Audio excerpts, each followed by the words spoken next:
નમસ્કાર વિદ્યાર્થી મિત્રો, હું છું પીએમ સર. શ્રી ગણેશ ક્લાસીસમાં દરેક વિદ્યાર્થીનું સ્વાગત છે.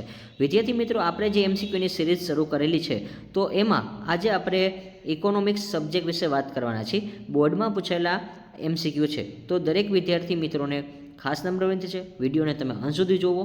અને હા વિદ્યાર્થી મિત્રો, ટોટલ 100 અથવા તો લગભગ 110ની આસપાસ એમસીક્યુ છે. માત્ર 40 મિનિટમાં તમને રિવિઝન કરાવી દઈશ અને બોર્ડમાંથી આમાં જ એમસીક્યુ બેઠા તમારા આવી શકે છે તેવી સંભાવના પ્રોબેબિલિટી રહેશે. તો વિદ્યાર્થી મિત્રો, માત્ર તમે 40 મિનિટ મને આપશો અને આ વિડીયોને તમે અંત સુધી જોશો તો તમને એમસીક્યુ 20માંથી 20 સાચા પડશે તેવી શક્યતા રહેશે. અને વિદ્યાર્થી મિત્રો, કહેવત છે first impression and last impression. કારણ કે તમે જ્યારે બોર્ડની એક્ઝામ દેવા જશો ત્યારે ઘણા બધા વિદ્યાર્થી મિત્રો છે એમસીક્યુ વાંચતા નથી અને ડાયરેક્ટલી ટીક કરીને આવે છે ABCD એવી રીતે. તો વિદ્યાર્થી મિત્રો, તમે એવી રીતે અઠિયા મારો અને તમારા ઓછા માર્ક આવે છે. પણ આ જો તમે 20માંથી 20 ગુણ અથવા તો 18 માર્કની આસપાસ લ્યો તો તમને સારું એવું પ્રેઝન્ટેશન લાગશે. સાથે સાથે તમારી ફર્સ્ટ ઇમ્પ્રેશન સારી પડશે અને જો સારી ઇમ્પ્રેશન હશે તો અંદર સારા પણ માર્ક આવશે. અને નેક્સ્ટ આવી રીતે આપણે VSQના પણ વિડીયો બનાવવાના છે અને દરેક ચેપ્ટર વાઇઝ જ આપણે બનાવવાના છીએ કે A વિભાગ, B વિભાગ, C વિભાગ, D વિભાગ એવી રીતે. લાસ્ટમાં E વિભાગ પણ આવશે અને સ્ટેટના પણ આપણે એવું લાગશે તો એના પણ સોલ્યુશન મૂકશું. અકાઉન્ટના પણ એવું લાગશે તો એના પણ આપણે બધા વિષયના મેઇન જે 5 વિષય છે eco, BA, SP, state, account, તેને દરેક લગતા એમસીક્યુની સિરીઝ અને અકાઉન્ટની સિરીઝ આપણે સંપૂર્ણ બહાર પાડશું. તો વિદ્યાર્થી મિત્રો, ફટાફટ આપણે વાત કરીએ. તો આપણે અહીંયા વાત કરીએ છીએ વિદ્યાર્થી મિત્રો, તો હવે આપણે અહીંયા ચેપ્ટર વાઇઝ નહીં પરંતુ બોર્ડમાં પૂછાયેલા એમસીક્યુ છે તેનું આપણે એનાલિસિસ કરીને બનાવેલો આ વિડીયો છે. તો વિદ્યાર્થી મિત્રો, ફટાફટ આ વિડીયોને તમે જો નવા આવ્યા હોય તો એક તો તમે સબસ્ક્રાઇબ કરી દો, સાથે સાથે બેલ આઇકન દબાવી દો, આવનાર દરેક વિડીયોની નોટિફિકેશન મળશે. અને જો તમે સિરીઝ 1નો વિડીયો ન જોયો હોય અને સિરીઝ 2નો પણ વિડીયો ન જોયો હોય તો ડિસ્ક્રિપ્શન બોક્સમાં બંને વિડીયોની લિંક તમને મળી રહેશે. સિરીઝ 1નો જે વિડીયો હતો તે BAનો હતો અને સિરીઝ 2 છે તે SPCCનો એમસીક્યુનો વિડીયો હતો. તો તમને ડિસ્ક્રિપ્શન બોક્સમાં લિંક મળી રહેશે. ફટાફટ તેને પણ તમારે જોઈ લેવાના છે. એટલે 20માંથી 20 ગુણ પાકા. તો વિદ્યાર્થી મિત્રો, સાથે તમે એક રફ પેજ અથવા તો કોઈ બુક હોય તમે સાથે રાખજો. અમુક પ્રકારના જે આંકડાકીય માહિતી તમને હશે એવું તમને શોર્ટમાં કહું તો તમે લખી લેજો, જેથી કરીને તમને આઈડિયા આવે. અને એ લખેલી માહિતી એટલી વારંવાર પાકી કરશો તો તમને આરામથી યાદ રહી જશે.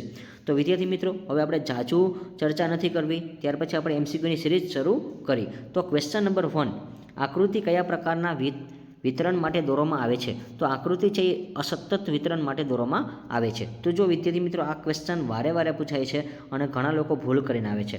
આકૃતિ અને આલેખ આ બંને ખાસ યાદ રાખવાનું છે. જ્યારે આલેખ પૂછાય છે ત્યારે સતત આવશે તો પેન્સિલથી ખાસ નોટ ડાઉન કરી લેવું, લખી લેવાનું કે આકૃતિ હોય ત્યારે અસતત અને આલેખ હોય ત્યારે સતત. ક્વેશ્ચન નંબર 3, દરેક સ્તંભના મૂલ્યને એકથી વધુ પેટા વિભાગમાં વહેંચવામાં આવે ત્યારે કઈ આકૃતિ બને છે? તો દરેક સ્તંભના મૂલ્યને એકથી વધુ પેટા વિભાગમાં વહેંચવામાં આવે ત્યારે કઈ આકૃતિ બને છે? તો જો સ્તંભ આકૃતિ એકબીજાના પેટા વિભાગ હોય ત્યારે વિભાજિત સ્તંભાકૃતિ કહેવાશે. એટલે સ્તંભ કહેવાશે, પણ કેવો? વિભાજિત સ્તંભાકૃતિ. વિદ્યાર્થી મિત્રો, હંમેશા ક્વેશ્ચનને તમે 2 થી 3 વાર રીડ કરશો તો જ તમને આન્સર યાદ રહેશે. ઘણા વિદ્યાર્થી મિત્રો ખાલી આન્સર યાદ રાખે છે. ના, પ્રશ્નને 2 થી 3 વાર રીડ કરો એટલે જેથી કરીને તમને આરામથી યાદ રહી જશે. ક્વેશ્ચન નંબર 4, કોનો સમાવેશ આલેખના પ્રકારમાં થતો નથી? તો કોનો સમાવેશ આલેખના પ્રકારમાં ન થાય તો એમાં આવશે ચિત્રાકૃતિનો સમાવેશ ન થાય. એટલે ઓપ્શન નંબર D, કારણ કે સ્તંભ આકૃતિ આવે, આવૃત્તિ વિતરણ આવે અને આવૃત્તિ બહુકોણે આવે છે. એટલે ચિત્રાકૃતિ આપણે આવશે નહીં. ત્યાર પછી ક્વેશ્ચન નંબર 5, આંકડાકીય માહિતીને પ્રોસેસ કરવા માટેનો પ્રોગ્રામ કયો છે? તો કે આંકડાકીય માહિતીને પ્રોસેસ કરવા માટેનો પ્રોગ્રામ પૂછ્યો છે વિદ્યાર્થી મિત્રો. કઈ માહિતી? આંકડાકીય માહિતીને આપણે જ્યારે પ્રોસેસ કરવી હોય ત્યારે આપણે એક્સેલ શીટનો ઉપયોગ કરવો પડે. તો આ તો તમે જુઓ તો જે વિદ્યાર્થીને કોમ્પ્યુટર હશે એને તો ખૂબ જ ફાયદો થશે. ત્યાર પછી ક્વેશ્ચન નંબર 6, આર્થિક માહિતી અંગેના આધારભૂત ડેટાની CD કોણ તૈયાર કરે છે? જો વિદ્યાર્થી મિત્રો, CD ડેટા કોણ તૈયાર કરે છે? તો કે એક તો પ્રયોગશાળા કરે, સંશોધન કેન્દ્ર કરીને સરકાર કરે. એટલે ઓપ્શન નંબર C આવશે. ત્યાર પછી ક્વેશ્ચન નંબર 7, જીવનની ભૌતિક ગુણવત્તાના આંકનું મહત્તમ મૂલ્ય. જો વિદ્યાર્થી મિત્રો, અહીંયા ઘણા બધા લોકો ભૂલ કરે છે કે મહત્તમ મૂલ્ય પૂછ્યું છે, પણ યાદ રાખજો જીવનની ભૌતિક ગુણવત્તાનું મહત્તમ મૂલ્ય પૂછે ત્યારે 100 આવશે. કેટલું આવશે? જીવનની ભૌતિક ગુણવત્તાનું મહત્તમ મૂલ્ય પૂછે ત્યારે 100 આવશે. ત્યાર પછી ક્વેશ્ચન નંબર 8, 2014માં માનવ વિકાસ આંકની દ્રષ્ટિએ ભારતનો ક્રમ કેટલામો છે? તો જો ભારતનો ક્રમ પૂછ્યો છે 2014 મુજબ તો 130મો હતો. પછી 9 નંબર, આર્થિક વિકાસનો સાચો માપદંડ કોણે રજૂ કર્યા? તો આર્થિક વિકાસના સાચા માપદંડ છે કયો છે એવું લખ્યું છે. તો આર્થિક વિકાસના સાચા માપદંડો છે એ કયા છે? તો એમાં આવશે ઓપ્શન નંબર ડી, માથાદીઠ આવકમાં વધારો. શું આવશે? માથાદીઠ આવક જો આપણી વધે તો આર્થિક વિકાસ છે એ સાચું કહેવાય કે આપણી આવક વધે ને ત્યારે આપણો આર્થિક વિકાસ થાય છે. ક્વેશ્ચન નંબર 10, 2014માં નોર્વેનો માનવ વિકાસ આંક જણાવો. જો 2014માં નોર્વે છે એ પ્રથમ સ્થાને હતો, એનો માનવ વિકાસ આંક છે 0.944. તો જો આમાં 944 નોર્વે હોય ત્યારે 9થી ચાલુ થાય અને 9થી ચાલુ થાય એટલે નોર્વે, અને પૂરું ક્યારે થાય છે તો કે એટલે શરૂઆત ક્યારે થઈ હતી? 2014નું પૂછ્યું, 14માં 4 આવે એટલે નોર્વે પૂછે ત્યારે 944. પછી 11મા નંબરમાં આર્થિક વિકાસ એ આર્થિક વૃદ્ધિનું ખાલીગ્યાર છે. આર્થિક વિકાસ એ આર્થિક વૃદ્ધિનું શું છે? જો વિકાસ પહેલાં છે અને વૃદ્ધિ પછી કારણ આવશે. શું આવશે? વૃદ્ધિ પછી શું આવશે? કારણ જ આવશે. પછી ક્વેશ્ચન નંબર 12, કોના મતે વિકાસ એ બહુપરિણામ પ્રક્રિયા છે? તો ટોડેરાના મતે. કોના મતે વિકાસ એ બહુપરિણામ પ્રક્રિયા છે? તો ટોડેરાના મતે. ક્વેશ્ચન નંબર 13, આર્થિક વૃદ્ધિનો પ્રશ્ન મુખ્યત્વે કેવા રાષ્ટ્રો સાથે સંકળાયેલો છે? આર્થિક વૃદ્ધિનો પ્રશ્ન મુખ્યત્વે કેવા રાષ્ટ્ર સાથે સંકળાયેલો છે? તો કે વિકસિત સાથે. વિકસિત સાથે છે એ આર્થિક વૃદ્ધિનો પ્રશ્ન સંકળાયેલો છે. ક્વેશ્ચન નંબર 14, દેશનો આર્થિક વિકાસ થતાં રાષ્ટ્રીય આવકમાં કયું ક્ષેત્રનો ફાળો ઘટે છે? જો જ્યારે આપણો આર્થિક વિકાસ થાય ત્યારે ખેતી ક્ષેત્રનો ફાળો ઘટે છે. ક્વેશ્ચન નંબર 15, માનવ વિકાસ આંક એટલે કે HDIનું મૂલ્ય કેટલું છે? પણ જો મહત્તમ મૂલ્ય પૂછ્યું છે વિદ્યાર્થી મિત્રો, જો જીવનનું પૂછે ત્યારે મહત્તમ મૂલ્ય 100 આવશે અને માનવનું પૂછે ત્યારે 1 જ આવશે. મહત્તમ મૂલ્ય બેના ખાસ પાકા કરી લેજો. આવશે ને આવશે. જીવનનું પૂછે ત્યારે 100 મહત્તમ મૂલ્ય અને માનવનું પૂછે ત્યારે 1. ક્વેશ્ચન નંબર 16, રાષ્ટ્રીય આવકનો વૃદ્ધિ દર અથવા વસ્તુઓ અને સેવાઓના કુલ ઉત્પાદનમાં થતો વધારો એટલે આર્થિક વૃદ્ધિ. આ વ્યાખ્યા કોણે આપેલી છે? તો વિદ્યાર્થી મિત્રો આ વ્યાખ્યા છે ખાસ પાકી કરી લેવી કે આર્થિક વૃદ્ધિની વ્યાખ્યા શું છે? તો એ રાષ્ટ્રીય આવકનો વૃદ્ધિ દર અથવા વસ્તુ અને સેવાના કુલ ઉત્પાદનમાં વધારો થાય એને આર્થિક વૃદ્ધિ કહેવાય છે. અને આ વ્યાખ્યા છે એ પ્રોફેસર હેન્સે આપેલી છે એટલે ઓપ્શન નંબર બી આવશે. ક્વેશ્ચન નંબર 17, ભારતમાં લોકોનું અપેક્ષિત આયુષ્ય સરેરાશ વર્ષ જણાવો. તો જો આપણું આયુષ્ય છે એ 68 વર્ષનું છે. ત્યાર પછી ક્વેશ્ચન નંબર 18, કયો ખ્યાલ એક ગુણાત્મક ખ્યાલ છે? તો ગુણાત્મક ખ્યાલ પૂછે ત્યારે ખાસ યાદ રાખજો આર્થિક વિકાસ આવશે એટલે ઓપ્શન નંબર ડી આવશે. ક્વેશ્ચન નંબર 19, જીવનની ભૌતિક ગુણવત્તા એટલે PQLનું મહત્તમ મૂલ્ય કેટલું છે? તો ફરી એકવાર આવ્યું છે વિદ્યાર્થી મિત્રો, 100 હતું. પછી 20મો 20 નંબર 2020, 2014માં માનવ વિકાસની દ્રષ્ટિએ મેં હમણાં જ કીધું હતું કે આપણે જ્યારે એનો ક્રમ આવ્યો હતો તો એનો અંક કેટલો હતો? 0.944 હતું અને નોર્વે છે એ પ્રથમ સ્થાને હતું. તો એ ખાસ યાદ રાખજો ઓપ્શન નંબર બી આવશે. ક્વેશ્ચન નંબર 21, 2014માં માનવ વિકાસ અહેવાલ મુજબ ભારતની માથાદીઠ આવક કેટલા ડોલર હતી? તો જો ખાસ યાદ રાખજો ભારતની માથાદીઠ આવક પૂછી. શું પૂછી છે? માથાદીઠ આવક. પણ ક્યારની પૂછી છે? 2014માં. તો 2014માં પૂછે એટલે તમારે એમાં આવશે 5497. કેટલા આવશે? 5497. અને આ એક પેન્સિલથી નોટ ડાઉન કરી લેવું કે જેથી કરીને તમને યાદ રહી જાય કે 2014માં જો માનવ વિકાસ અહેવાલ મુજબ ભારતની માથાદીઠ આવક પૂછે ત્યારે 5497 યાદ રાખવાનું. શું યાદ રાખવાનું? મોબાઈલ નંબરની જેમ યાદ રાખવાનું છે. 5497 ક્યારે? જ્યારે માથાદીઠ આવક હોય ત્યારે. એટલે તમને જે લાઈફ ટાઈમ યાદ રહેશે. પછી 22મા નંબર 22, 2014માં ભારતનો માનવ વિકાસ આંક કેટલો હતો? જો અહીંયા આંક પૂછ્યો છે તો માનવ વિકાસનો આંક ક્યારનો છે?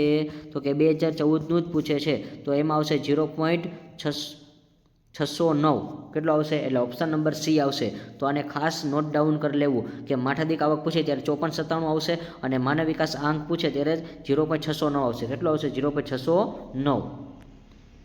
પછી એટલે ક્વેશ્ચન નંબર આ ખાસ તમારે યાદ રાખવાના છે 21 ને 22 અને પેન્સિલથી નોટ ડાઉન કરવા એટલે જેથી કરીને આનું આખું આપણે જોઈ કે કેટલા આંકડાકીય માહિતીવાળા પૂછાય છે. ભાઈ 23, માંગમાં વૃદ્ધિ થવા ભાવ વધારો એ કેવો ફુગાવો કહેવાય છે? માંગમાં વૃદ્ધિ થવા એ ભાવ વધારો છે માંગ પ્રેરિત છે. ભાઈ ક્વેશ્ચન નંબર 24, વસ્તુઓ અને સેવાઓના બદલામાં જે સર્વસ્વીકૃત નાણું છે તે આ વ્યાખ્યા કોણે આપેલી છે? તો એ રોબર્ટસનની વ્યાખ્યા છે. બધાને યાદ રહી જાય એવી છે કે વસ્તુ અને સેવાના બદલામાં જે સર્વસ્વીકૃત છે તેને શું કહેવાય? આ વ્યાખ્યા કોણે આપેલી છે? તો કે રોબર્ટસન આપેલી છે. અને ત્યાર પછી 24 વાસ્તવિક આવક કરતાં નાણાકીય આવક ઝડપી વધે. જો આપણી આવક હોય ને એના કરતાં આપણી આવક વધતી જાય છે તો તે ફુગાવો કેવો કહેવાય? એને અને આ વ્યાખ્યા કોણે આપી છે? પીગુએ આપેલી છે. તો જો બધી વ્યાખ્યા ખાસ પાકી કરવી કે પીગુ શું કહે છે કે આપણી વાસ્તવિક આવક હોય એના કરતાં નાણાકીય આવક વધે તો આપણો એ ફુગાવો કહેવાય. પણ એ ફુગાવાની વ્યાખ્યા કોણે આપી છે એવું પૂછે છે તો ખાસ યાદ રાખજો, પીગુએ આપેલી છે ફુગાવાની વ્યાખ્યા. પછી ત્યાર પછી 26 સરકાર કાયદા દ્વારા ભાવો અટકાવે તો તે કયો ફુગાવો કહેવાય? તો બધાને આવડી જેવો છે, દાબેલો ફુગાવો. ત્યાર પછી 27 ચોખા આપીને કાપડ મેળવવાની વ્યવસ્થા એટલે શું કહેવાશે? સાટા પ્રથા. ત્યાર પછી 28 ફુગાવો એ કેવી ઘટના છે? ફુગાવો એ નાણાકીય ઘટના છે. કારણ કે જો અત્યારે બેંકમાં પણ એટલું બધું પૈસા પડે ને ત્યારે બેંક વાળા છે લોનની ઓફર જાજી રાખે. લોનની ઓફર રાખે એટલે પૈસો છે હરતું ફરતું રહે. જો પૈસો આપણે બેંકમાં પડ્યો રહે તો એ કંઈ કામમાં આવશે નહીં. આપણી ઘરે પણ એવી રીતે હોય, આપણે પૈસા રાખી વાપરી નહીં તો કંઈ કામમાં જ ન આવે, તો પૈસા વધતા જ જાય ન વાપરી તો. પછી 29 સતત અને સર્વગ્રાહી ભાવ વધારાની સ્થિતિમાં નાણાંનું મૂલ્ય છે એ ઘટે છે. સતત અને સર્વગ્રાહી ભાવ વધારાની સ્થિતિમાં તો જો ભાવ વધે ને ત્યારે નાણાંનું મૂલ્ય છે એ ઘટતું જાય છે. ભાઈ 30 ફુગાવાના મુખ્ય કેટલા કારણો છે? તો ફુગાવાના મુખ્ય 2 કારણ છે. અને કયા કયા છે એ તમારે કોમેન્ટમાં જણાવવાનું છે. ભાઈ 31 કારીગરના ફુગાવાને સંપૂર્ણપણે નાણાકીય ઘટના માને છે. તો જો નાણાંવાદી એ ફુગાવાને સંપૂર્ણપણે નાણાકીય ઘટના માને છે. તો જો આમાં કંઈક ફેરવીને પૂછાય કે નાણાંવાદી ફુગાવાને સંપૂર્ણપણે કારીગર ઘટના માને છે તો કઈ ઘટના માને છે? તો ખાસ યાદ રાખવાનું, રોકાણકાર, અર્થશાસ્ત્રી, આંકડાકીય કે નાણાંવાદી? તો ખાસ કોમેન્ટમાં જણાવજો. નાણાંવાદી જ જવાબ આવશે કે નાણાકીય? તો એમાં જવાબમાં શું આવશે? નાણાકીય ઘટના. તો આવી રીતે ફેરવીને પૂછાઈ શકે છે કે નાણાંવાદી ફુગાવાને સંપૂર્ણપણે નાણાકીય ઘટના માને છે. અને જો તમે પ્રશ્ન વાંચો તો જવાબ એમાં જ આપે છે. 32 1 રૂપિયાની કાગળી નોટ ભારતમાં કોણ બહાર પાડે છે? જો ભાઈ નોટનું પૂછ્યું છે તો નાણાં ખાતું આવશે. કોઈ આવશે? નાણાં ખાતું, ઓપ્શન નંબર સી. પછી 33 શાક સર્જનનું કાર્ય કોણ કરે છે? તો શાક સર્જનનું કાર્ય છે વ્યાપારી બેંક કરે છે. પછી 34 ભારતની મધ્યસ્થ બેંક કયા નામથી ઓળખાય છે? ભારતની મધ્યસ્થ બેંક તો બધાને આવડે, 10ની નોટ 20ની નોટ ગમે જોઈ લો ને, RBI reserve bank of India. અને એનું ફૂલ ફોર્મ નામ પૂછાય તો આવડવું જોઈએ. 35 વિશ્વની સૌપ્રથમ બેંકની સ્થાપના કયા દેશમાં થઈ? જો ભાઈ વિશ્વની સૌપ્રથમ બેંકની સ્થાપના પૂછી છે એ સ્પેનમાં થઈ હતી. ક્યાં થઈ હતી? સ્પેનમાં થઈ હતી. 36 મધ્યસ્થ બેંક એટલે શું છે? મધ્યસ્થ બેંક એ દેશની સર્વોચ્ચ બેંક છે. 37 RBI વેપારી બેંક પાસેથી ટૂંકા સમયનું ધિરાણ લે. જો RBI છે ને એ વેપારી બેંક પાસેથી ટૂંકા ગાળાનું ધિરાણ લે છે તો ખાસ યાદ રાખીને RR કહેવાશે, RRR, રિવર્સ રેપો રેટ. અને આનો પ્રશ્ન પણ તમને પૂછાય છે એટલે ખાસ આવડવું જોઈએ. બંનેની ટૂંકનોંધ છે એ ઇમ્પોર્ટન્ટ છે, રેપો રેટ ને રિવર્સ રેપો રેટ. તો જો RBI પહેલાં આવે એટલે RBI છે એ કોની પાસે? તો કે વેપારી બેંક પાસેથી ટૂંકા સમયનું ધિરાણ લે. એટલે RBI વાળાને પૈસાની જરૂર પડે ત્યારે રિવર્સ રેપો રેટ આવશે. અને રેપો રેટ એટલે શું? કે વેપારી બેંક છે એ RBI પાસેથી લે તો એને શું કહેવાશે? Repo rate. તો શરૂઆતમાં ઓપ્શન એ છે એના મુજબની વ્યાખ્યામાં શું આવશે? કે વેપારી બેંક છે એ RBI પાસેથી લે તો રેપો રેટ આવશે. ભાઈ 38 ભારતમાં વેપારી બેંકના મોટા ભાગે કેટલા પ્રકારની થાપણ હોય છે? તો ભારતમાં વેપારી બેંકના મોટા ભાગે 3 થાપણના પ્રકાર હોય છે. અને કયા કયા છે એ તમારે કોમેન્ટમાં ખાસ જણાવવાના છે એટલે 1 માર્કમાં હેતુલક્ષીમાં પૂછાય તો તમને આવડી જાય. ભાઈ 39 RBIનું રાષ્ટ્રીયકરણ કયા વર્ષમાં થયું? તો જો ભાઈ અહીંયા ક્વેશ્ચન નંબર ખાસ યાદ રાખજો, 39 છે એ તમારે લખવાનો છે કે RBI એનું રાષ્ટ્રીયકરણ શું કીધું છે? રાષ્ટ્રીયકરણ છે એ કઈ સાલમાં થયું છે? તો કે 1949. એટલે દેશ આઝાદ થયો એના પછીના જ 2 વર્ષમાં એટલે 1949માં થયો હતો. પછી 40મો ક્વેશ્ચન 40 નીચેનામાંથી નાણાકીય નીતિનું ગુણાત્મક સાધન કયું છે? જો ગુણાત્મક સાધન કીધું છે તો એમાં આવશે ઓપ્શન નંબર ડી, ભેદભાવ મુક્ત વ્યાજના દર. પછી 41 હાલમાં સમયમાં પ્રધાનમંત્રી જનધન યોજનાનું સંચાલન કોણ કરે છે? જો ભાઈ યાદ રાખજો અત્યારે હાલના સમયમાં કોણ કરે છે?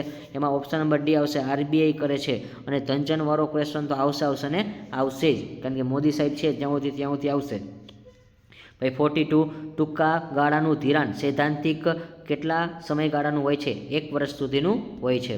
ત્યાર પછી 43 આરબીઆઈની સ્થાપના ક્યારે થઈ હતી? તો જો આરબીઆઈની સ્થાપના છે એ ક્યારે થઈ હતી? તો સ્થાપના આપણને પૂછી છે તો સ્થાપનાનું વર્ષ ખાસ પાકું કરી લેવું 1935. અને 1935 છે આરબીઆઈ છે, પહેલાં આરબીઆઈ નહોતી. આ તો આપણે આરબીઆઈ નામ રાખ્યું હતું. તો એ પણ તમને ખાસ કહી દઉં છું કે પહેલાં આપણે જે વિદેશી સરકારની બેંક ચાલતી હતી ને એના દ્વારા હતું. એટલે તો આરબીઆઈની સ્થાપના છે ખાસ યાદ રાખજો. અત્યારે 1935માં થઈ હતી. તમને એટલું બધું ડીપમાં પૂછશે નહીં. 44 વર્ષ 2013 મુજબ ભારતમાં સૌથી ગરીબી કયા રાજ્યમાં છે? બધાને આવડી જાય એવો છે કે ગરીબી પૂછે ત્યારે છત્તીસગઢમાં વયું જવાનું. પછી 45મો ક્વેશ્ચન છે કે તેંડુલકર સમિતિ, કઈ સમિતિ વિદ્યાર્થી મિત્રો? તેંડુલકર સમિતિ છે. તો તેંડુલકર સમિતિ છે એમાં તમને શું પૂછ્યું છે કે શહેરી ક્ષેત્રમાં ક્યાં પૂછ્યું છે? તો શહેરીમાં પૂછે ત્યારે 1000 આવશે. તેંડુલકર સમિતિ તમને પૂછે ત્યારે શહેરમાં કેટલી આવશે? 1000. તો ખાસ તમારે યાદ રાખવાની છે. ભારતમાં વર્ષ 2014 અને 16માં કુપોષિત વ્યક્તિઓનું ટકાવારીનું પ્રમાણ કેટલું છે? તો જો આવું બધું તમારે લખીને પાકું કરવું કે 2014 અને 16ની વચ્ચે કુપોષિત વ્યક્તિ પૂછે ત્યારે ટકાવારી પૂછી જાય એટલે 15.2 એટલે 152 યાદ રાખી લો તોય ચાલે કે કુપોષિત વ્યક્તિ કેટલા? 152%. એટલે 152% એટલે આપણે ટૂંકમાં ભાગ્યા 10 કરી નાખવાના એટલે 15.2. આ રીતે યાદ રાખો તોય ચાલે. પોઈન્ટમાં રાખવાની જરૂર નથી. તમને શોર્ટકટ સમજાય એવું જરૂરી છે કે કુપોષિત વ્યક્તિની ટકાવારી પૂછે ત્યારે 152. શું યાદ રાખવાનું? એની ટકાવારી પૂછે કુપોષિત વ્યક્તિની ટકાવારી શું આવશે? કુપોષિત વ્યક્તિની ટકાવારી. કેવી વ્યક્તિ? કુપોષિત વ્યક્તિની ટકાવારી. તો કેટલા આવશે? 152 એટલે ટકા એટલે 15.2%. એવી રીતે યાદ રખાય. પછી 47 તેંડુલકર સમિતિ ગ્રામીણ ક્ષેત્રની ગરીબી. જો વિદ્યાર્થી મિત્રો ગ્રામીણ આવ્યું, કેવું આવ્યું? ગ્રામીણ. તો ગ્રામીણ વાળું પૂછે ત્યારે કેટલા આવશે? તો ખાસ તમારાનું લખીને પાકું કરશો તો તમને લાઈફ ટાઈમ કોઈ દી ભૂલાશે જ નહીં. તો એમાં આવશે 816. ત્યાર પછી 48 Indian council of medical research. શું પૂછ્યું છે? Indian council. શું પૂછ્યું છે વિદ્યાર્થી મિત્રો? જો 2 વાર એટલે બોલું છું કે તમને યાદ રહી જાય એટલા માટે. Indian council of medical research. શું પૂછ્યું છે? મેડિકલ રિસર્ચ ની શહેરી ક્ષેત્રમાં કેટલી કેલેરી જરૂરી છે? તો કેલેરી કેટલી જરૂરી છે ભાઈ આપણે? તો ઇન્ડિયા પ્રમાણે આપણે 2100 કેલેરી જરૂરી છે. બધાને યાદ રહી જાય એવો ક્વેશ્ચન છે. અને આંકડાકીય માહિતી હંમેશા લખીને પાકું કરશો ને તો કોઈ દી ભૂલાશે જ નહીં. પછી ભારતમાં 49 ભારતમાં કઈ પંચવર્ષીય યોજનાથી ગરીબી નાબૂદ માટે વ્યૂહરચના છે હેઠળ કાર્યક્રમ શરૂ કર્યો હતો? એટલે 5મી પંચવર્ષીય યોજના. જો વિદ્યાર્થી મિત્રો આપણે ટોટલ અત્યારે કેટલામી પંચવર્ષીય યોજના ચાલે છે એ પણ તમને નોલેજ હોવું જોઈએ. તો 5મી પંચવર્ષીય યોજના છે એમાં આપણે ગરીબી નાબૂદ માટે ભલામણ કરી હતી. ત્યારથી આપણે ગરીબી દૂર કરવાની થઈ. પછી 50 અહીંયા આપણે 50 પૂરા કરીએ છીએ. આંતરરાષ્ટ્રીય ધોરણે નિરપેક્ષ ગરીબી નક્કી કરવાનું 2015માં વર્ષનું દૈનિક આવકનું ધોરણ કેટલું હતું? તો જો આંતરરાષ્ટ્રીય ધોરણે નિરપેક્ષ ગરીબી નક્કી કરવા કે આપણે ઓછામાં ઓછી કેટલી ગરીબી હશે તેનું આપણે માપદંડ છે એ નક્કી કર્યું હતું 2015માં. તો $, કેટલા હતા? તો કે $1 $1.90 હતા. કેટલા હતા? $1.90 હતા. તો વિદ્યાર્થી મિત્રો અહીંયા તમારા 50 MCQ પૂરા થાય છે. પણ ના, જો તમે લખ્યા હોય તો મને કોમેન્ટમાં જરૂર જણાવજો કે તમે આંકડાકીય માહિતીવાળા કેટલા MCQ આવ્યા. ચલો ફટાફટ તમે જણાવજો વિદ્યાર્થી મિત્રો, તમને ખબર હોય તો કોમેન્ટમાં ખાસ તમે જણાવો કે આંકડાકીય માહિતી કેટલા ક્વેશ્ચન આવ્યા. ચલો સ્પીડમાં કરજો વિદ્યાર્થી મિત્રો, કારણ કે આપણે 40 મિનિટની અંદર વિડીયો છે એ કમ્પ્લીટ કરી દેશું એટલા માટે. ચલો વિદ્યાર્થી મિત્રો, આઈ હોપ કે તમે ગણી લીધું હશે. તો હું તમને કહી દઉં છું ક્વેશ્ચન નંબર 21, 22, 39, 43, પછી 47, 45, 46 અને 48. તો આટલા ટોટલ 8 જેટલા ક્વેશ્ચન થશે. તો એ 8નું એકવાર રિવિઝન કરાવી દઉં છું કે 21મો નંબર જે હતો કે ભારતની માથાદીઠ આવક છે 2014માં કેટલી હતી? કે 5497. શું યાદ રાખવાનું છે? 21મો ક્રમ જો તમે લખીને પાકો કર્યો હોય તો સામે રાખજો કે માથાદીઠ આવક પૂછે ત્યારે કેટલો આવશે? 2014માં કેટલી હતી? કે 5497 હતા. તે પછી જો તમને એવું પૂછે કે 22માં માનવ વિકાસ નો અહેવાલ છે એ કેટલો હતો? તો એની ટકા એમાં આવશે 0.609. પછી 39મો ક્વેશ્ચન એવો હતો કે આરબીઆઈનું રાષ્ટ્રીયકરણ ક્યારે થયું? 1949માં. પછી 43માં એવું હતું આરબીઆઈની સ્થાપના ક્યારે થઈ હતી? 1935માં. પછી તેંડુલકર સમિતિ શહેરનું પૂછે ત્યારે 1000 અને ગ્રામીણનું પૂછે તો 816. એ તમારો 47નો ક્વેશ્ચન હતો. ત્યાર પછી 46 કુપોષિત વ્યક્તિની તો કુપોષિત વ્યક્તિની ટકાવારી કેટલી હતી 152 એટલે કે આપણે 15.2 એવું મેં હતું. ત્યાર પછી 48માં ઇન્ડિયન કાઉન્સિલ ઓફ મેડિકલની કેલેરી કેટલી જરૂર પડે તો એમાં આપણે 2100 કેલેરીની જરૂર પડે. તો આટલા મોસ્ટ ઇમ્પોર્ટન્ટ જે ક્વેશ્ચન હતા એ 8 ક્વેશ્ચન બને છે અને 8 તમે જો લખીને પાકા કરશો તો તમને નહીં ભૂલાય. ત્યાર પછી 51 Indian council of medical research પ્રમાણે ગ્રામ્ય ક્ષેત્ર. તો જો વિદ્યાર્થી મિત્રો ઉપર જે હતું એ શહેરી હતું, હવે ગ્રામ્ય ક્ષેત્રનું પૂછ્યું છે તો ગ્રામ્ય ક્ષેત્રમાં 2400 દેવાની. કેટલી દેવાની 2400 દેવાની છે. તો ગ્રામીણ ક્ષેત્રનું પૂછે ત્યારે તમારે કેટલી આવશે 2400 કેલેરી આવશે. તો ખાસ તમારે બધું નોટ ડાઉન કરતું જવું. પછી 52 વર્ષ 2011 અને 12માં પંજાબ અંદાજ મુજબ 30થી 40% ગરીબીમાં શ્રેણીમાં નીચેનામાંથી કયા રાજ્યોનો સમાવેશ થાય છે? તો 30થી 40% વાળી પૂછે ત્યારે ઓડિશા આવશે અને 30થી 40 એ બંનેના શબ્દો ખાસ યાદ રાખવાના છે અને ઓડિશા આવશે. પછી 53માં વર્ષ 2014માં ભારતમાં અપેક્ષિત આયુષ્યનું વર્ષનું કેટલું પ્રમાણ હતું? તો 2014 મુજબ પાછું આવેલું છે તો 68. પછી 54 એટલે 54 2013માં ભારતમાં સૌથી ઓછી ગરીબી કયા રાજ્યમાં જોવા મળી છે? બધાને આવડી જેવો ક્વેશ્ચન છે, ગોવા. પછી 55 ખાલી ફિલિંગ ધ બ્લેન્ક્સ વર્ષમાં રાષ્ટ્રીય ગ્રામીણ રોજગાર ગેરંટી કાનૂની. તો જો નરેગાનું નામે તમે યાદ રાખો વિદ્યાર્થી મિત્રો કે રાષ્ટ્રીય ગ્રામીણ રોજગાર ગેરંટી કાનૂની મંજૂરી ક્યારે આવી હતી? તો નરેગા છે એ ક્યારે બહાર પડ્યું હતું? તો નરેગાની મંજૂરી છે એ ક્યારે મળી હતી? જો મંજૂરીનું કીધું છે વિદ્યાર્થી મિત્રો, તો મંજૂરી છે 2005માં મળી હતી. કેટલા મળી હતી? 2005માં. અને નરેગાનું નામ ખાસ યાદ રાખવાનું છે કે રાષ્ટ્રીય ગ્રામીણ રોજગાર ગેરંટી કાનૂની એ જે મંજૂરી છે ક્યારે મળી હતી? નરેગા 2005માં. પછી એટલે ટૂંકમાં યાદ રખાય નરેગા હોય ત્યારે 2005. પછી 56 નવી ટેકનોલોજીને કારણે ઉદ્ભવતી બેરોજગારી એટલે કેવી બેરોજગારી? તો ઘર્ષણજન્ય બેરોજગારી. અને બધાને ખબર જ હોય, દાખલા તરીકે માની લ્યો અત્યારે ઘણા બધા ટીચર છે એ પહેલાં કેમાં ભણાવતા? તો કે આપણે પહેલાં ટીચર છે પહેલાં કાળા બોર્ડમાં અથવા તો ગ્રીન બોર્ડ એમાં ભણાવતા હતા, પણ આ કાળા બોર્ડ ને ગ્રીન બોર્ડની જગ્યાએ સ્માર્ટ બોર્ડ આવી ગયા છે. તો ઘણા બધા અમુક ફેકલ્ટી બહુ મોટી ઉંમરના હોય છે તો એને શીખવું એ બધું અઘરું લાગે, કારણ કે એને કોઈ જે સ્માર્ટ બોર્ડ યુઝ ન કર્યો હોય એટલા માટે. તો એને ત્યાં સુધી પહેલાં શીખવું પડે કે સ્માર્ટ બોર્ડ છે એનો યુઝ કેમ કરવો એટલા માટે. અને આજના આધુનિક સમયમાં તમે જુઓ તો અત્યારે જો યુટ્યુબનો જમાનો બહુ અત્યારે ક્રેશ થઈ ગયો છે કે વિદ્યાર્થી મિત્રો યુટ્યુબમાંથી ફ્રીમાં એજ્યુકેશન મેળવી શકે છે અને ગમે ત્યારે જે વિડીયો એને જોતો હોય એ જોવે તો એને તાત્કાલિક યાદ રહી જાય છે. 56 કયા પ્રકારની ઉત્પાદન પદ્ધતિ બેરોજગારીમાં વધારો કરે છે? તો જો કયા પ્રકારની ઉત્પાદન પદ્ધતિ બેરોજગારીમાં વધારો કરે છે? તો બેરોજગારીમાં ઉત્પાદનમાં વધારો કે ત્યારે મૂડી પ્રધાન આવશે, ઓપ્શન નંબર A. પછી 58 નવી ઉત્પાદન પદ્ધતિ અને ટેકનોલોજીની સર્જાતી બેરોજગારી એટલે કેવી બેરોજગારી? તો એને ઘર્ષણજન્ય બેરોજગારી. હમણાં જ મેં કીધું હતું કે નવી ઉત્પાદન પદ્ધતિ, દાખલા તરીકે માની લો અત્યારે સ્માર્ટ બોર્ડ આવ્યા છે તો ઘણા શિક્ષકને યુઝ કરતા ન આવડે, સમજાણું? તો એને ટેકનોલોજીને જે સર્જાય છે એને ઘર્ષણજન્ય બેરોજગારી કહેવાય છે. પછી 59 કયા દિવસે રોજગારી દિવસ ઉજવાય છે? જો આ દિવસ પૂછ્યો છે વિદ્યાર્થી મિત્રો ખાસ નોટ ડાઉન કરવું, આ પણ તમને યાદ ન હોય એટલા માટે કે રોજગારી દિવસ શું આવશે? રોજગારી દિવસ ક્યારે ઉજવાય? તો રોજગારી દિવસ છે એ આપણે ખાસ યાદ રાખવું કે 2 ફેબ્રુઆરી. કેટલી ફેબ્રુઆરી? 2 ફેબ્રુઆરી. અને આપણી એક્ઝામની આસપાસ જ છે એટલે તમને યાદ રહેવું જ જોઈએ. ફેબ્રુઆરી છે એ આપણે પહેલાંનો જ મહિનો કહેવાશે એટલે. ત્યાર પછી અને આ ફેબ્રુઆરીમાં જ તમારે ફર્સ્ટ પેપર આવી જશે એટલે ખાસ યાદ રાખજો કે મોસ્ટ ઇમ્પોર્ટન્ટ ક્વેશ્ચન છે કે રોજગારી દિવસ 2 ફેબ્રુઆરી. પછી 60 બેરોજગારીનો ખ્યાલ કોના સંદર્ભમાં સમજાવવામાં આવે છે? તો બેરોજગારીનો ખ્યાલ છે સક્રિય શ્રમનો પુરવઠો છે એના સંદર્ભમાં સમજાવવામાં આવે છે. 61 ફરજિયાત સ્વરૂપની બેરોજગારીનો વિચાર કયા શ્રમના પુરવઠાના સંદર્ભમાં કરવામાં આવે છે? જો ફરજિયાત સ્વરૂપની બેરોજગારીનો વિચાર કયા શ્રમના પુરવઠાના સંદર્ભમાં કરવામાં આવે છે? તો એમાં આવશે સક્રિય બેરોજગારી. એટલે 60 અને 61 બંને એક સરખા જ છે. 62 બેરોજગારીના પ્રકારો નક્કી કરવા માટે 4 માપદંડ કોણે આપ્યા છે? બધાને આવડી જાય, રાજકૃષ્ણએ. અને રાજકૃષ્ણએ કયા 4 માપદંડ આપ્યા છે એ પણ તમે કોમેન્ટમાં ખાસ જણાવજો.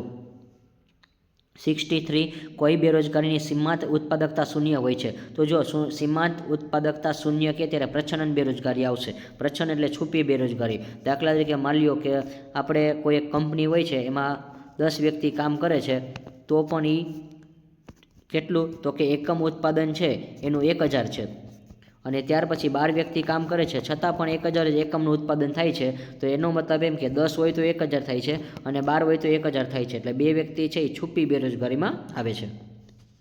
અને એની વ્યાખ્યા ખાસ બાકી કરજો. પછી 64 શ્રમના સક્રિય પુરવઠામાં કયા વય જૂથનો સમાવેશ થાય છે? તો સક્રિય વય જૂથ કોને કહેવાય છે? 15 થી 64 વર્ષ હોય એને સક્રિય વય જૂથ કહેવાય છે, એટલે કામ કરી શકે એવા વ્યક્તિ. 65 અસરકારક માંગના અભાવે કયા પ્રકારની બેરોજગારી સર્જાય છે? તો અસરકારક માંગના અભાવે ચક્રીય બેરોજગારી સર્જાય છે. 66 પ્રચ્છન્ન બેરોજગારીમાં સીમાંત ઉત્પાદકતા કેટલી હોય છે? વિદ્યાર્થી મિત્રો હમણાં ઉપર જ આવી કીધું કે પ્રચ્છન્ન બેરોજગારી સીમાંત ઉત્પાદકતા 0 હોય છે, કારણ કે એનો કોઈ ફાળો હોતો નથી. પછી 67 બેરોજગારીની સમસ્યાના અભ્યાસ અર્થે રચાયેલી સમિતિનું નામ આપો. તો રચાયેલી જે બેરોજગારી માટે જે સમિતિ રચાયેલી છે એને ભગવતી કહેવાય. શું કહેવાશે? ભગવતી. પછી 68 તો 68 ખાસ તમે નોટ ડાઉન પેન્સિલથી રાઇટિંગ કરવું પડશે વિદ્યાર્થી મિત્રો. એટલે ભારતમાં કેટલી વસ્તી હતી? તો આ બધાને ખબર જ હોય વસ્તી કેટલી હતી આપણી ભારતમાં 1951માં. તો 1951ની વસ્તી ખાસ તમે એકવાર નોટ ડાઉન કરી લેજો, 36.1 કરોડ હતી. કેટલી હતી? 36.1 કરોડ હતી. પછી 69 એ પણ તમારો ગણતરીવાળો છે, પણ હા, ભારતની પ્રથમ વસ્તી ગણતરી કઈ સાલમાં થઈ? તો વસ્તી ગણતરી કઈ કીધું છે કે ભારતમાં વસ્તીની શું થઈ?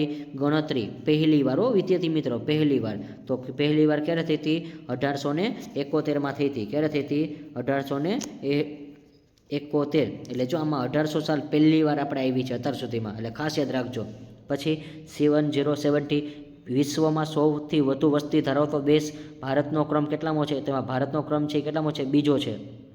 પછી 71 તો 71 છે એ તમે ખાસ નોટ ડાઉન કરજો કે 2011માં ભારતમાં કુલ વસ્તીની કેટલી હતી? જો ભાઈ કુલ વસ્તી કેટલી હતી? તો કુલ વસ્તી કેટલી હતી તમારી પાસે? ત્યારે 121.02 કરોડ હતી. એટલે 2 કરોડ કેટલી હતી?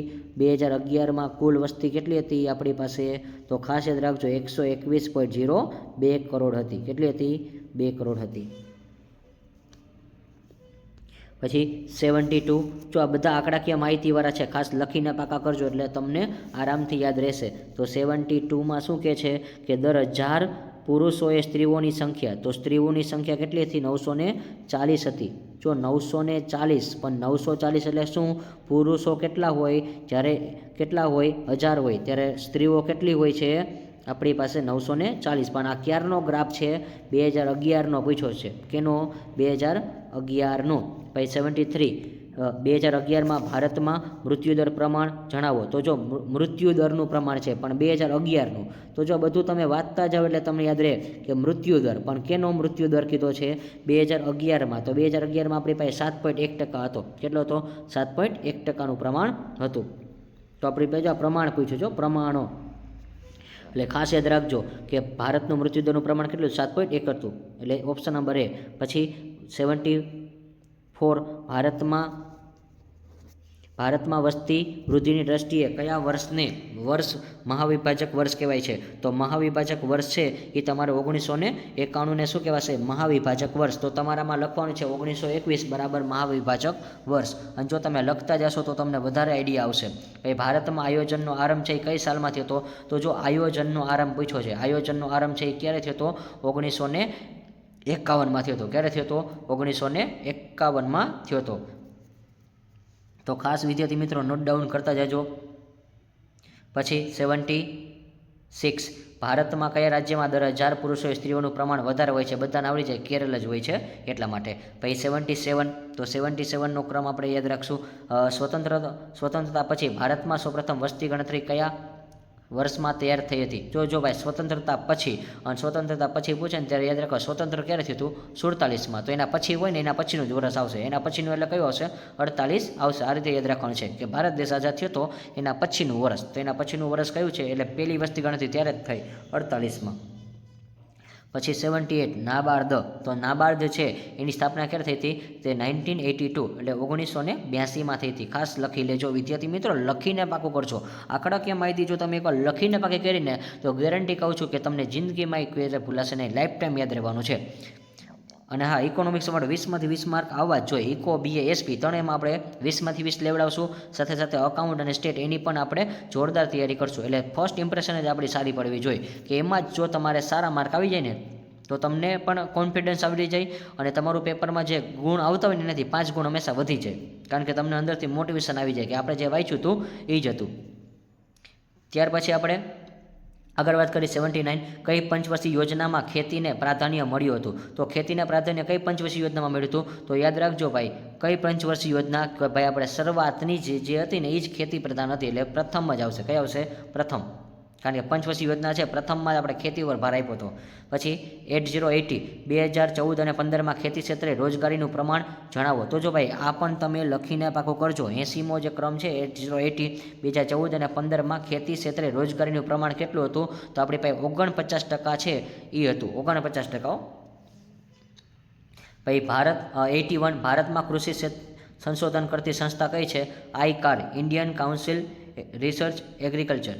તો ખાસ તમારે નામ પાકું કરજો વિદ્યાર્થી મિત્રો, અને અંગ્રેજી નામ પણ તમને આવડવા જોઈએ.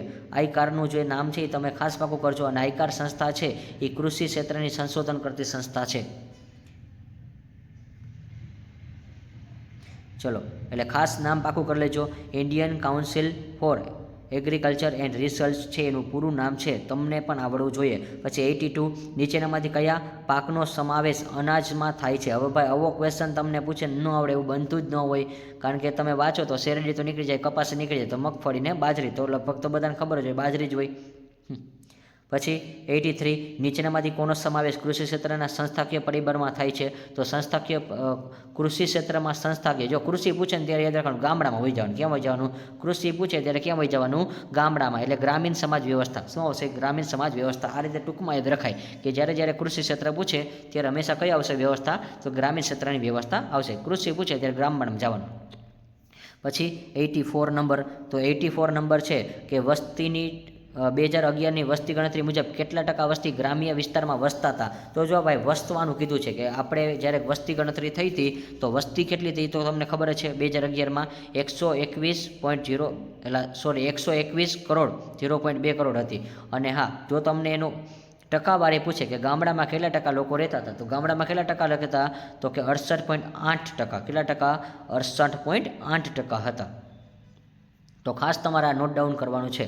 ત્યાર પછી 85, ભૌતિક અને અભૌતિક વસ્તુઓ અને સેવાઓનો આયાત અને નિકાસનું મૂલ્ય શેમાં દર્શાવાય છે? તો ભૌતિક અને અભૌતિક વસ્તુનું અને સેવાનું આયાત નિકાસનું મૂલ્ય છે એ હંમેશા લેણદેણની તુલનામાં દર્શાવાય. કેમાં દર્શાવાય? લેણદેણની તુલનામાં. પછી 2014માં વસ્તીનું કુલ નિકાસમાં ભારતનો ક્રમ કેટલામાં હતો? તો જો આપણો ક્રમ જ પૂછ્યો છે તો આપણો ક્રમ 19મો હતો. નિકાસમાં આપણો ક્રમ કેટલામાં હતો? 2014ના વિશ્વમાં કુલ નિકાસમાં ભારતનો ક્રમ 19મો હતો. કેટલામાં હતો? 19મો. તો આ પણ આંકડાકીય માહિતી છે, ખાસ લખી લેવી વિદ્યાર્થી મિત્રો. પછી 87, દેશની ભૌતિક અને અભૌતિક ચીજવસ્તુઓના આયાત નિકાસનું સરવૈયું એટલે એને શું કહેવાય? તો કે લેણદેણની તુલના. હવે જે ઉપર જ આપણે આવી ગયું હતું 85 અને 87 બે એક સરખા જ છે, ખાલી પ્રશ્નનું કન્ટેન્ટ બદલે છે. પછી 88, વેપાર તુલા એટલે ખાલી કહેવાય. વેપાર તુલા એટલે વસ્તુ વેપારની પણ દ્રશ્ય વસ્તુ. કેવી આવશે? વસ્તુ વેપારની દ્રશ્ય વસ્તુ તમે વેચો એટલે કહેવાશે વેપાર તુલા. 89, આજના સમયમાં વિદેશી વેપારમાં કયું સાધન વધુ ગતિશીલ બન્યું છે? એટલે જો વિદેશમાં જાય ને એવા નિયોજક શક્તિ. હવે એક્ઝામ્પલ તરીકે માની લો તમે કોઈ અહીંયા સીએ બનો છો અને તમને આજના સમયમાં અહીંયા શું છે તો કે રાખવામાં આવે છે, પણ ભારતમાં રાખવામાં આવે તો તમારો પગાર બહુ ઓછો પડે છે. તો એવા સમયમાં તમે શું કરો કે USA અથવા તો ઓસ્ટ્રેલિયા, જાપાન આ બધા દેશમાં તમે વયા જાઓ. એટલે વિદેશમાં તમે જાઓ છો તો તમારી જે શક્તિ એટલે માણસ જાય એટલે નિયોજક શક્તિ છે એ વધારે જાય છે, એ ગતિશીલ બન્યું છે કે આપણી શક્તિ છે આપણા દેશમાં નથી વાપરતા પણ બીજાને આપણે લાભ આપીએ છીએ. પછી 9090, લેણદેણની તુલનામાં કેટલા ખાતા હોય છે? તો 2 ખાતા હોય છે. અને કયા છે એ કોમેન્ટમાં ખાસ જણાવજો.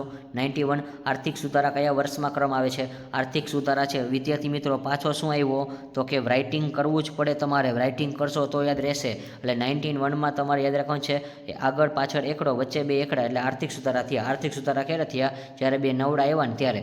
અને હા, આગળ પાછળ એકડો હોવા જોઈએ એટલે રક્ષણ બને છે આપણું. એટલે ખાસ યાદ રાખજો આર્થિક સુધારાનું વર્ષ કયું છે? 1991. આર્થિક સુધારા કહે ત્યારે આગળ પાછળ એકડો વચ્ચે 2 નવડા, આવી રીતે યાદ રાખજો. ચલો પછી એટલે ક્રમ ખાસ લખી લેજો. 91 છે એ તમારે ક્રમ લખી લેજો. ત્યાર પછી 92, નાણાકીય વર્ષમાં 2014 અને 15માં ભારતની આયાત અને નિકાસમાં સૌથી વધુ વસ્તી ટકાવારી હિસ્સો કયા પ્રદેશમાં હતો? તો જો પ્રદેશનું નામ પૂછે તો એશિયાનો હતો. કે ભારતની આયાત અને નિકાસમાં સૌથી વધુ ટકાવારીનો હિસ્સો વિશ્વમાં કયા પ્રદેશનો હતો? તો જો નાણાકીય વર્ષનું પૂછ્યું છે 2014 અને 2015, એમાં એશિયા દેશથી આગળ હતો.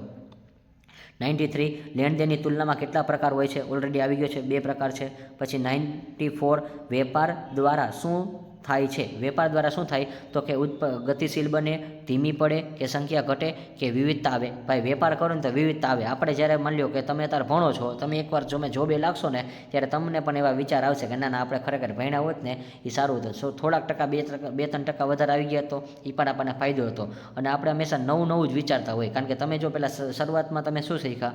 તો કે એક નાનીકડી સાયકલ શીખ્યા, પછી નાની સાયકલમાંથી મોટી સાયકલ લીધી, મોટી સાયકલમાંથી આપણે ગાડીમાં આવ્યા, પછી એક્ટિવા, હોન્ડા, એટલે તમને કંઈક નવું જ વિચાર આવે છે. પણ વેપાર કરો ને તો એટલે તમે જેમ મોટા થાવ એમ વેપાર કરશો તમારામાં પણ વિવિધતા આવશે. ભાઈ 95 મોટા પાયાના ઉદ્યોગોમાં કેટલું મૂડી રોકાણ કરવામાં આવે છે? તો જો આ પણ તમારે લખીને પાકો કરવો પડશે, અને લખીને પાકો કરી નાખજો એટલે તમને લાઈફ ટાઈમ ભૂલાશે નહીં. તો મોટા પાયાના પૂછે ત્યારે 10 કરોડથી વધુ. અને હવે બધા એવા જ આવશે કે એ બધા લખીને જ પાકા કરવા પડશે. ત્યાર પછી 96 ટચુકડા ઉદ્યોગમાં મૂડીરોકાણની મર્યાદા કેટલી હતી? તો ટચુકડા ઉદ્યોગમાં મૂડીરોકાણની મર્યાદા છે એ 25 લાખ હતી. પછી 97 2011 અને 12માં ઉદ્યોગો ક્ષેત્રે રોજગારીનું પ્રમાણ કેટલું હતું? જો રોજગારીનું પ્રમાણ પૂછ્યું હોય ભાઈ ખાસ યાદ રાખજો, તો એમાં આવશે 2, 3, 4 એવું યાદ રખાય. શું યાદ રખાય? 2, 3, 4 રોજગારીનું પ્રમાણ પૂછે, ઉદ્યોગોમાં રોજગારીનું પ્રમાણ પૂછે ત્યારે 2, 3, 4. હા, મને ખબર છે કે 2, 3, 4 નથી, પણ આ તો રોન બને ને એટલે સમજાણું કે 2, 3, 4. આપણે કેમ આપણે ખોલતા હોય ત્યારે પહેલાં દૂડી આવે, પછી ચોકો આવે, પછી તીડી આવે, પછી આપણે શું માની? રોન જ માની ને. એવું યાદ રાખવાનું. શું કે તમે જ્યારે આવી રીતે ઉદ્યોગ ક્ષેત્રમાં રોજગારીનું પ્રમાણ પૂછે ત્યારે 2, 3, 4 યાદ રખાય. તો 2, 3, 4 એટલે ટૂંકમાં કેમ આવે છે? આ એકમાં જ આવે છે, બીજા એકમાં આવતું નથી. અને બનશે એવું કે તમને એવા એક સરખા ઓપ્શન નહીં જ આપે રોનવાળા, એટલા માટે. ચલો પછી 98 જાહેર ક્ષેત્રમાં એટલે શું? જાહેર ક્ષેત્ર એ કેવા છે? સરકાર દ્વારા સંચાલિત ક્ષેત્ર છે. પછી 99 રેલવે કયા પ્રકારના ઉદ્યોગનું ઉદાહરણ છે? તો રેલવે છે એ કેવું છે? ખાતાકીય ઉદાહરણ છે. કેનું છે? જો ઉદાહરણ જો વેરી મોસ્ટ ઇમ્પોર્ટન્ટ છે કે ખાતાકીય શું છે? તો કે એનું એક ઉદાહરણ કીધું. રેલવેનું ઉદાહરણ કયું છે? કયા પ્રકારનું? તો ખાતાકીય અધિકારી પ્રમાણે જે અલગ અલગ ખાતામાં હોય. પછી 100 પૂરા કરે છે કે 100માં શું કીધું છે કે ટોટલ આપણે ભારતમાં વિશિષ્ટમાં આર્થિક વિસ્તારમાં અમલ ક્યારે થયો? જો વિસ્તારનો અમલ ક્યારે થયો? કઈ સાલમાં? એટલે 2000માં. કે આર્થિક વિસ્તારનો અમલ ક્યારે થયો? જો આર્થિક વિસ્તારનો અમલ હમણાં તાજેતરનો છે, એટલા માટે લગભગ 24 વર્ષ જૂનો જ કહેવાય, એટલે પૂછાઈ શકે છે કે 2000માં. તો વિદ્યાર્થી મિત્રો અહીંયા પૂરા થાય છે, પણ અમુક ક્વેશ્ચન છે એ આપણે બાકી રહી ગયા હતા, એટલે નીચે એડ કરું છું, કારણ કે ઘણા ક્વેશ્ચન રિપીટ થતા હતા એટલા માટે. તો ક્વેશ્ચન નંબર 1 એટલે ઓમ 101 થશે કે મૂડીરોકાણના કદના આધારે ઉદ્યોગોના કેટલા પ્રકાર પાડવામાં આવે છે? તો એમાં આવશે 5 પ્રકાર છે. કેટલા છે?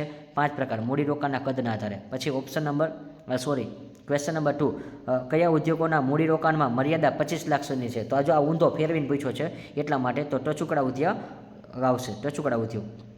પછી ક્વેશ્ચન નંબર 3 અગરબત્તી ઉદ્યોગ એ કયા પ્રકારનું ઉદાહરણ છે? બધાને આવડી જાય, ગૃહ ઉદ્યોગ છે. પછી 4 ભારતમાં સૌપ્રથમ ખનિજ તેલ કયા રાજ્યમાંથી પ્રાપ્ત થયું છે? તો જો ભાઈ અસમમાંથી. બધાને મોસ્ટ ઇમ્પોર્ટન્ટ છે ને આવડી જાય એવા છે એટલા માટે. પછી 105 નહીં આવે, પણ આપણે 5 જ કહીશું.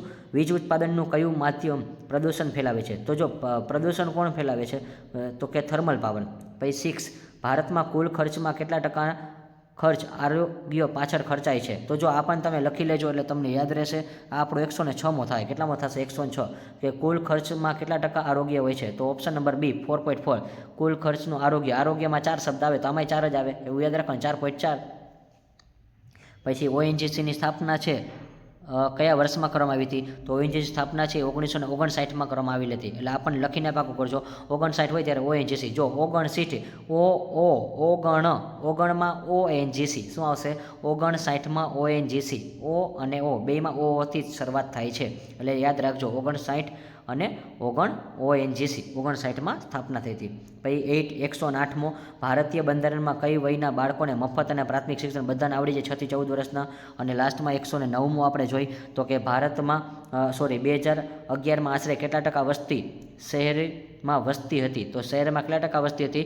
32%. કારણ કે એનું રીઝન એ છે કે 2000 આપણને પૂછ્યું હતું ત્યારે ગામડામાં 68 હતી, એટલા માટે 68.8% હતી. જો તમને યાદ ન હોય તો કહી દઉં છું વિદ્યાર્થી મિત્રો. તો વિદ્યાર્થી મિત્રો ફટાફટ તમને 1 મિનિટ આપું છું, તમે ગણી લ્યો કે આપણે 50 પછીના તમે કેટલા ગણ્યા તમે લખ્યા છે, 50 પછીના કેટલા લખ્યા છે તમે કાઉન્ટ કરી લ્યો, અને એ બધા લેખિતમાં પાકા કરવા પડશે.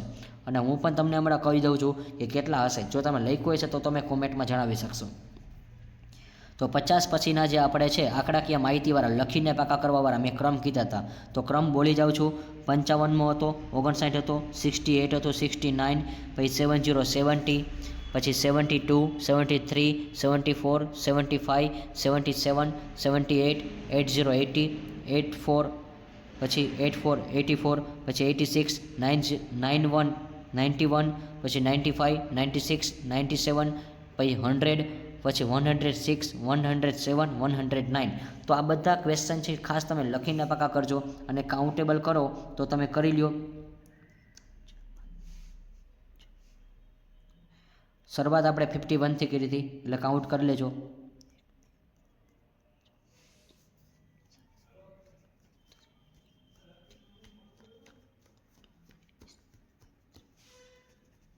ચલો વિદ્યાર્થી મિત્રો કાઉન્ટ થઈ જ ગયું હશે. તો 23 હતું. કેટલું હતું? 23. અને હા, પહેલાંના જે તમારા હતા એ 8 હતા. એટલે ટોટલ તમે જુઓ તો આ પીડીએફમાંથી એવા છે કે તમારે 30 ક્વેશ્ચન છે એ પાછા એકવાર રિવાઇઝ કરવા પડે. લખીને પાકા કરશો તો તમને યાદ રહી જશે. અને વિદ્યાર્થી મિત્રો જો તમને વિડીયો ખરેખર ગમ્યો હોય તો લાઇક કરજો, શેર કરજો અને સબસ્ક્રાઈબ કરજો. જે વિદ્યાર્થીઓ આપણી ચેનલ પર ફર્સ્ટ ટાઈમ આવે છે તો એ આ ચેનલ ઉપર જોડાઈને ચેનલને સબસ્ક્રાઈબ કરી દેજો. આવી રીતે આપણે એમસીક્યુની સિરીઝ અને વીએસક્યુની સિરીઝ અને પછી ટૂંકમાં ઉત્તર, મુદ્દાસર ઉત્તર અને સવિસ્તાર ઉત્તરનું પણ આપણે આયોજન કરશું. તો વિદ્યાર્થી મિત્રો, like this video, share this video, follow with Shri Ganesh classes.